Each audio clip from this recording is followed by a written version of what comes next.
The idea that we lean to steer comes from the fact that when you lean right, you unconsciously pressure the right handlebar, and that counter-steers the bike right. Vice versa for left turns. Lean steering is one of the myths of riding. Some believe body steering works because they can maneuver the bike with their hands off the bars. When we move our weight around on the bike, it actually creates a counter-steering action. Look at the pointer. Some riders are confused about how they steer a bike once they are in a turn. It's exactly the same. To tighten the turn, you press your inside bar. To widen your turn and bring the bike up, you press the outside bar. Counter-steering always works. Counter-steering is a piece of riding tech that will help you to improve your control in virtually every situation. Let's take a look at some other parts of riding. You guys really do have the cutting edge of bike technology, don't you? But look at the size of that rear tire. Look at the size of those brakes. I'll bet you really can haul on them if you need to, huh? And the frame is stiff enough to handle all the braking power and the grip of the tires. So how many ponies does it have? Well over 100. Mine's are on 150. They say it'll do 180. It's impressive. Guess all that cutting edge stuff can make a difference. Thanks, man.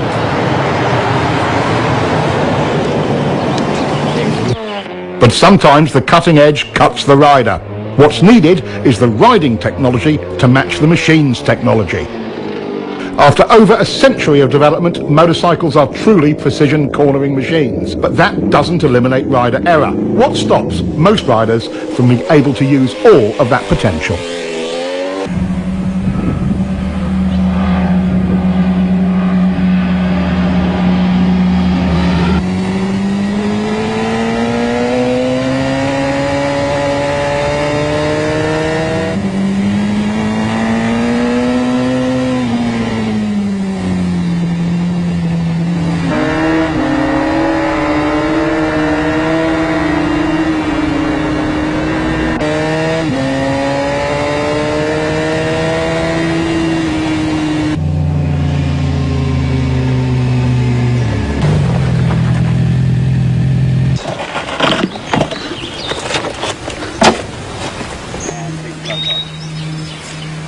Man, I was riding as hard as I could, and the guy just disappears. Yeah, me too, man.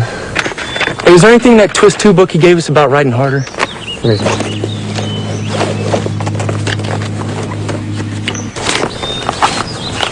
we go. To make real improvement, riders can expect to reach a high level of technical skill, but only if they ride at 75% of their limit.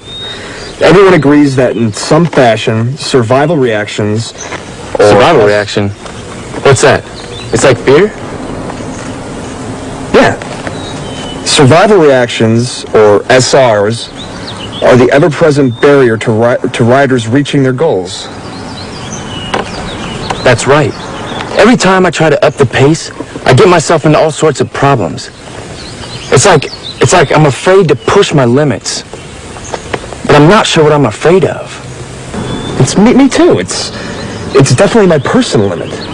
I describe it more like a mild panic. Oh, that's right. Let's see if we can get out. Where's my key? Where's my key? What do you mean? I never took it out. It's not here. Look in the bag.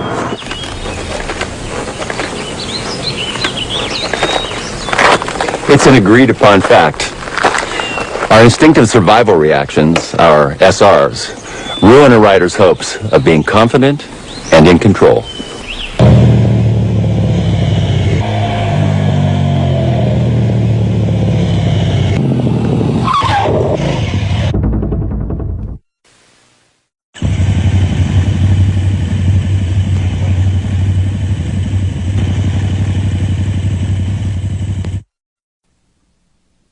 In riding, there are 8 distinct so-called survival reactions, or SRs, and we can see all of them in this one incident. Immediately, we see the rider trying to use body steering into the turn when he should have counter-steered, so he starts out a little wide. If you'd known how to steer the bike, this whole thing could have been avoided. Let's get back and see what other errors were made. He gets on the gas to stabilise the bike, but chops it mid-turn. The bike stands up a bit, and that's SR number 1, chopping the gas from panic. Now he's counterleaning against the angle of the bike.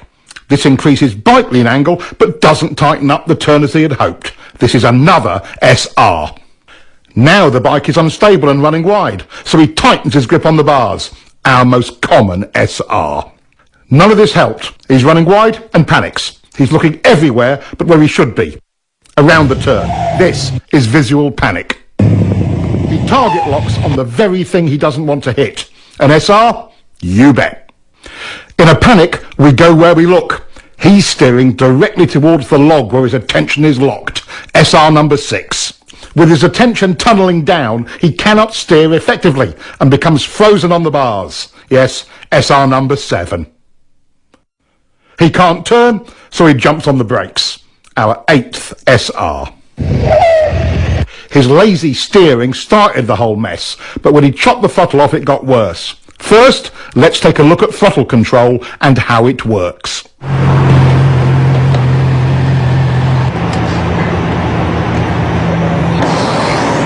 How'd you feel? The bike felt terrible on those turns back there. How was yours? Not too bad, but I didn't have as much grip as I'd like.